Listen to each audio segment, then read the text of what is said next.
বাঙালি যে কি জিনিস ভাই, এইটা বোধহয় দুনিয়ার বাকি দেশগুলো এখনো ঠিকঠাক মতো টের পায় নাই।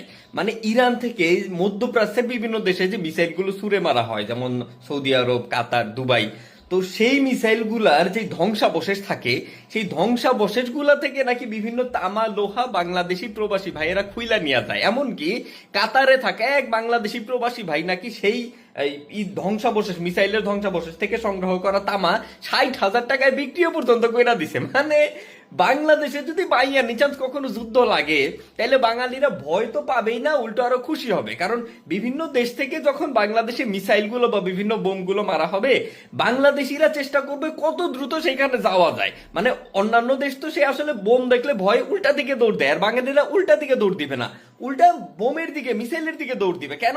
কারণ কত দ্রুত সেইখানে যায়, সেই বোমের বা মিসাইলের ছবি তোলা যায়, সেই মিসাইলের ভিডিও করা যায়, মিসাইলের সামনে টিকটক করা যায়। আগুন জ্বলতেছে, সেইটার সামনে বাঙালিরা টিকটক করবে।